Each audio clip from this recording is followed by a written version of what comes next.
Presque midi 29, c'est l'heure de Ça fait débat avec nos analystes politiques Rodolphe Hosny et Yasmine Abdel-Fadel. Bon midi à vous deux.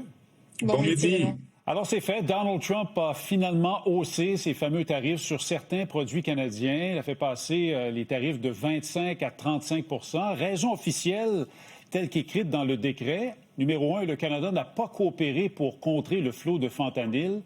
Et numéro 2, on dit également que c'est parce que le Canada a riposté aux tarifs américains. Ta réaction, Yasmine? Il faut arrêter d'essayer de comprendre pour notre propre santé mentale les raisons qui poussent Donald Trump pour la question tarifaire. Parce que avant-hier, c'était la reconnaissance de la Palestine. Aujourd'hui, c'est devenu le fentanyl et les contre-tarifs. Il n'y a pas de logique rationnelle. On essaie toujours de trouver de la rationalité, mais on n'est plus dans le rationnel. Monsieur Trump fait un jeu psychologique. Il veut qu'on capitule. Il veut qu'on se mette à genoux dans la table de négociation. Et force est de constater qu'il n'aime pas le fait que l'on résiste. Il n'est pas habitué à ce qu'on lui résiste. Et je ne peux faire autrement que voir et constater qu'il y a un deux poids, deux mesures avec le Mexique, ne serait-ce que sur la question du fentanyl et sur l'État palestinien. Justement, est-ce qu'on comprend un peu mieux, Rodolphe, ce deux poids, deux mesures, comme le dit Yasmine? Un sursis de 90 jours pour le Mexique, mais pas de sursis pour le Canada? Oui, non, on se l'explique très, très mal parce que normalement, il ne faut pas oublier que le Mexique, le Canada et les États-Unis ont déjà un accord de libre-échange et ensuite, on dirait que le Mexique actuellement a des meilleures conditions ou en tout cas un meilleur accès, surtout que si on compare les deux frontières, la frontière canadienne et américaine et la frontière avec le Mexique et les États-Unis, on n'est pas du tout dans les mêmes chiffres, que ce soit pour le fentanyl, que ce soit pour l'immigration ou autre. Surtout que, n'oublions pas, M. Trump a dit combien de fois qu'il voulait faire des expulsions, etc., des groupes qui venaient du Mexique, criminalisés, et toutes ces hyperboles qu'on lui connaît. Donc, c'est sûr que c'est difficile à expliquer, surtout que, normalement, c'est le Canada le meilleur allié, normalement, théoriquement, des États-Unis. Ce n'est pas le Mexique, mais dans ce cas-ci, ou en tout cas avec M. Trump, on dirait qu'il y a une meilleure relation avec la présidente mexicaine qu'avec le premier ministre canadien. Et là, il faut le dire, que ce soit le premier ministre Trudeau ou le premier ministre Carney. Est-ce que ça peut être à raison de la riposte canadienne, les fameux contre-tarifs que le Canada a imposés un peu plus tôt cette année, Yasmine? Ce qui n'a pas été le cas du Mexique? Non? Je ne pense pas que ce soit la question des contre-tarifs. Je pense simplement que il y a la question de l'annexion. Le problème de Donald Trump, notre réaction là, qui a été très viscérale, tant d'un point de vue politique que d'un point de vue de la population face à ces lubies d'annexion, bien que ça soit plus aujourd'hui à l'ordre du jour, est peut-être venu titiller quelque chose chez Donald Trump, là, où il y a un rejet des États-Unis. Ça doit pas être non plus étranger au fait que les Canadiens continuent de boycotter, même dans les voyages, les Américains. Ça se ressent dans l'industrie touristique où les Québécois vont. Et ça, c'est le fait qu'on demeure là, très ferme là-dessus. C'est pas quelque chose à laquelle il est habitué. Et on le fait un peu à la manière canadienne. On est ferme, mais avec le sourire. Alors, comment on négocie face à une personne comme ça, Rodolphe?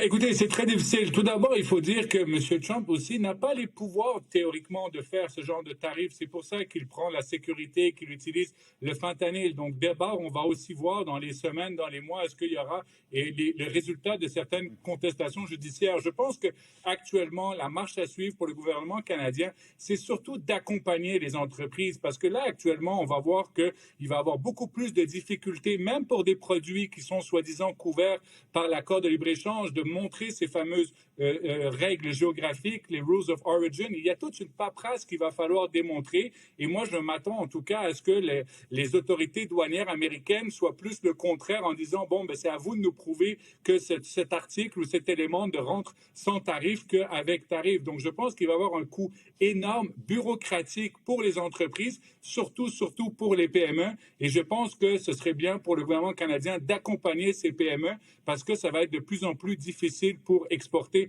aux États-Unis, même si des fois, certains éléments devraient rentrer sans tarif.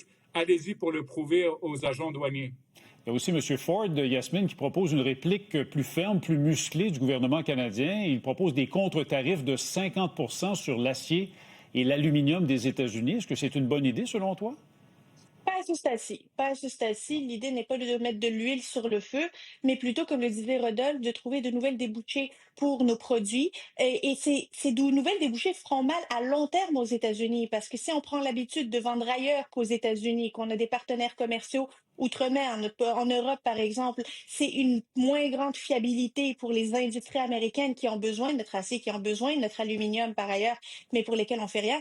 Et M. Trump, M. Ford, on s'en rappelle, il aime beaucoup les menaces, mais c'était le premier à capituler lorsqu'il a Ouais. décidé de mettre des tarifs sur l'électricité, on s'en rappelle. Alors, à sa place, je me garderai une petite gêne cette fois-ci. Le Canada, Rodolphe, misait beaucoup sur le mécontentement américain pour qu'il y ait des pressions sur Donald Trump pour qu'il fasse marche arrière. Est-ce qu'on l'entend, ce mécontentement-là, aux États-Unis?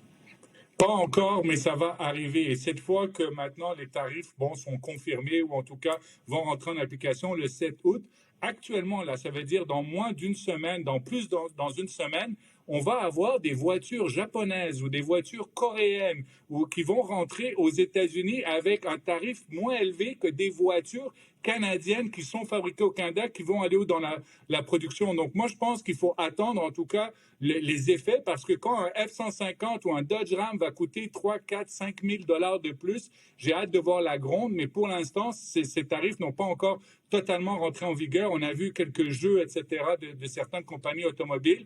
Mais là, en tout cas, c'est pour ça qu'on peut dire que notre allié est peut-être le temps, qu'il y a une grogne à l'intérieur des États-Unis. Et je pense que les géants de l'automobile n'ont pas dit en tout cas leur dernier mot. La patience est de mise, donc, Yasmine, pour le Canada? Oui, parce qu'on ne le dit pas assez, 90% des biens que l'on exporte aux États-Unis sont protégés par l'accord de libre-échange Canada, Mexique, États-Unis. Et il est important de protéger ces 90% pour le moment. Ça continue de courir, on continue d'être protégé là-dessus. Il faut en même temps apporter de l'aide aux industries qui ne sont pas couvertes, qui ne sont pas protégées par cet accord-là, en attendant que les effets de ces tarifs-là fassent leur plein effet auprès des Américains et de leur industrie et que cette grogne-là vient de l'interne. Donald Trump n'entend que l'interne. Parlant de l'accord de libre-échange Canada-États-Unis-Mexique, renégocié par M. Trump durant son premier mandat, faut-il le rappeler, certains commencent à se demander si cette protection-là, à quel point elle est béton.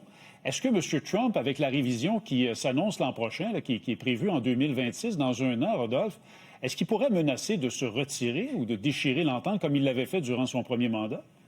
Oui, je pense que c'est une éventualité et c'est pour ça qu'il faut faire très attention. Si le Canada pense faire des concessions maintenant, le problème, c'est qu'il devra peut-être faire des concessions deux fois, une fois pour avoir moins de tarifs et lorsqu'il y aura la renégociation avec les États-Unis et le Mexique. Surtout que là, on a l'impression que le Mexique a des meilleurs termes que le Canada. Si le Canada devait renégocier avec les États-Unis cet accord de libre-échange, il faudrait que le Canada et le Mexique soient totalement alignés. Et pour l'instant, on dirait qu'on fait bande à part ou que le Mexique fait bande à part par rapport au Canada et qu'il n'y a pas en tout cas une stratégie commune.